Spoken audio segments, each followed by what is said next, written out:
Hello mga kanoknok, magandang umaga sa inyong lahat. Dito tayo ngayon sa timbahay.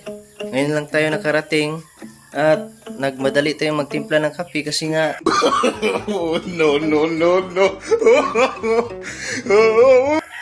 tanghali na, iim na, tapos hindi pa tayo nakapakain sa ating mga manok.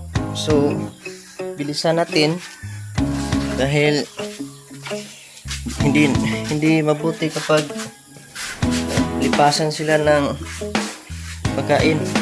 So tara, samahan niyo ako mga kanoknok. Mahilig talaga ako sa kape. Umaga kape, sa tanghali naman kape, lalo na sa gabi kape. Kaya, so mahilig magkape dyan, shout out sa inyo. Oh, no, no, no, no.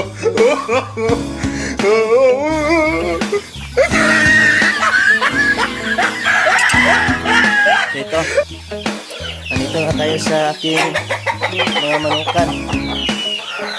Sobrang ano na nila, ito na sila. Yan, ito, sobrang gutom na sila. Hindi ko kasi sila pinapakawalan ngayon dahil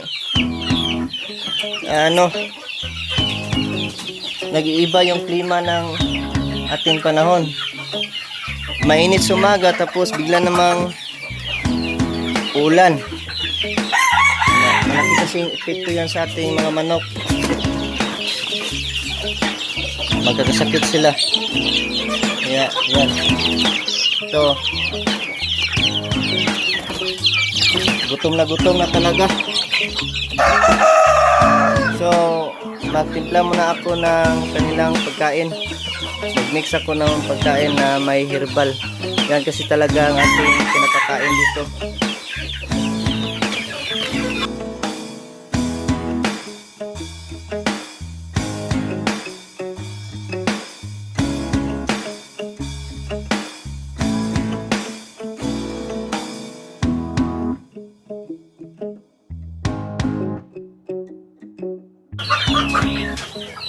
Ito. Actually, nilagay ko na dito yung ating malunggay. Kanina, kagabi pa lang, nagpakulo na ako nito. At pinahalo natin dito ang ating malunggay para mas sustansya ang kanilang kakainin.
Ito mga kanoknok, mayroon akong advice sa inyo at huwag nyo itong gagawin.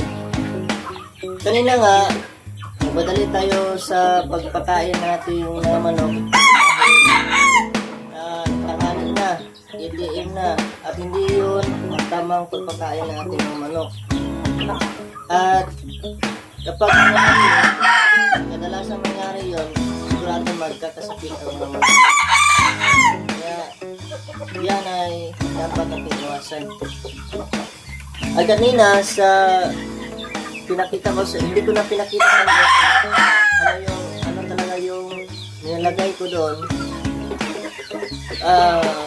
Simple lang yun, molasses at saka meron dito yung nilagay na pagkain para sa baboy, yung starter, kasi yan ay ano yun naman para sa ating mga manok. Pwede ninyo ipakain sa ating mga manok. Hindi lang sa baboy. At saka, naglagay din tayo ng herbal medicine, yung malunggay, para sa iwas sa sipon. Kasi nga, masama yung sipon ngayon. Medyo ambon, tapos init, tapos umuulan. Yan ang dapat natin paghandaan. Malunggay, at yung Dalimax 3. Okay, so, ano ko na.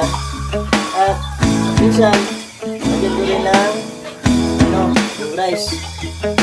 Lagyan ko yun. Yung hindi. Sa paglagay naman ng mais, dapat malambot na. So, anong gawin natin para malambot? Sa gabi, inano ko na ng tubig yan. Binabad ko na ng tubig para lalambot yan. Pinaumagahan, lalambot na yan. Yan, kunin mo yun. Tapos, ihalo mo na. So, kainin na nila. Kasi kapag inahalo mo yan at patigas, hindi nila yan kainin. So, yun lang mga kanoklok. At salamat sa panonood. At sana mayroon kayong natutunan sa aking video ngayon. Dapat talaga natin iwasan na madili ang oras sa kanilang pagpakain. So yun lang mga kanoklok. Bye bye. Kita muli tayo sa ating next video.